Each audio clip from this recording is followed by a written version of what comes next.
I am answering your question. Which period was America great that we're trying to replicate? Which era was it? Tell me. I think I'll answer your question. I'm ready to answer your question. That's Candace Owens defending Donald Trump as part of a panel at the Revolt TV Summit. Rapper T.I. wasn't interested in her defense of Donald Trump, and things got pretty heated. Let's watch. When you say make America great again, which period are we talking about? The period when women couldn't vote? The period when we were hanging from trees? I'll answer. Or like the crack era? Which period in America are you trying to make America like again? I actually think that I would totally rock a hat right now that said make Black America great again. Because Black America. Make America. We're talking about make America. That wasn't the question. I am answering your question. Which period was America great that we're trying to replicate? Which era was it? Tell me. I think I'll answer your question. I'm ready to answer your question. Which era was it? What? Which era was so great? Here's the thing that you guys are forgetting. America was actually one of the slavery was all over the world. All over the world. America was. I'm not saying it's okay. So why are you saying oh? Hey man. America was one of the first countries. I want to like you so bad. Because you're so smart. I want to like you so much. I can't answer the question. I want to hear you. I want to be able to hear them. I want to be able to hear them. If I can't answer the question and you're just going to boo when I say slavery was all over the world, which is a fact, why are you booing a fact? Because you're making light of. No, I'm not. You're making light I of haven't the gotten into my points. I'm not of making people that look like us. You can't make light of that. That ain't nothing you breeze over. I haven't even finished the sentence. How am I making light of anything? You started with some bull. So what she was trying to say and did say eventually is that America was one of the first countries to, she said, free our ancestors. Nope, it was one of the last. So it's just revisionist history. And then the question is, why? Why are you doing revisionist history? Because that money is real nice, right? I mean, look, come on, are we gonna pretend like she isn't influenced by the same influences that have changed the political ideology of individuals like Dave Rubin? And here's the thing, when you are a grifter, yeah, there's an upside to that because you get to collect that money and you live a nice lifestyle and you don't have to work as hard as individuals who are trying to put the truth out there. But at the same time, grifters aren't ever able to back up their arguments. And then you find yourself in these awkward situations where you might get asked to do a panel, you might get an offer. You might get an offer where you get paid a lot to do a panel like this. I don't know if she got paid for this or not, but then you have to somehow defend the nonsense that comes out of your mouth in your YouTube videos. And you can't because the facts don't back up your argument. Yeah, I mean, I'm curious, I would love to have interrogated her on that. So was she referring to a Reconstruction period where for a very brief period in the South after the Civil War, when the Southern racists were thoroughly defeated, there was a brief moment where African Americans were allowed to own land and start their own businesses, and we had a black governor of Louisiana?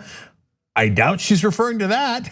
Okay, but you know what happened after that is Jim Crow. And for 100 years, then they robbed them of that land. They burned down their businesses. And as T.I. pointed out, hung them from trees and didn't allow them to participate in the political process. And so that stretched all the way into the 1960s. And in the 1960s, the Civil Rights Movement, the burning of black churches, and we can go on and on. So it is an incredibly fair question that T.I. is asking. What America are we talking about? And that's the whole point of Make America Great Again, which is make it great for the people that were in charge, the white right wingers. That's what the reference is too. It wasn't great for African Americans. Oftentimes, it's not great for Latinos or Asians, etc. And that statement basically says, I don't give a damn about you. I don't care that it wasn't good for you. In fact, I'd like to return to a time where it was terrible for you. And that's why at the end analysis, it is indefensible.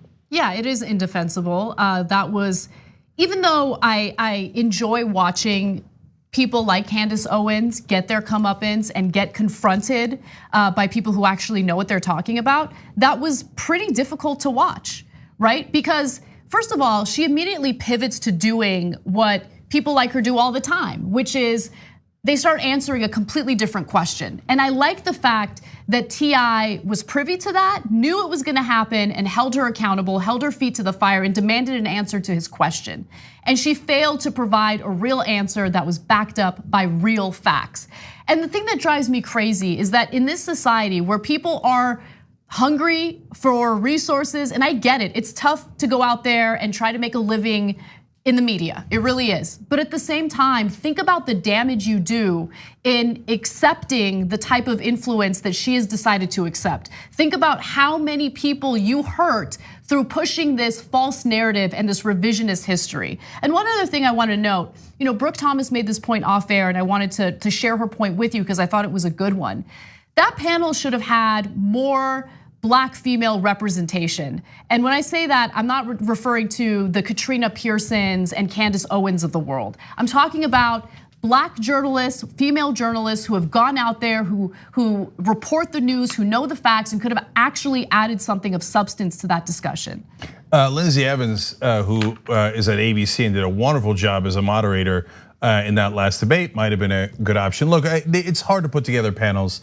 So, but we do have to keep that in mind. Another great progressive was on the panel, Killer Mike, in that case. But lastly, on Candace Owens, look, a writer at The Root called her anti-ruckus, which I was amused by, and she really doesn't care about black or white. There's only one color she cares about.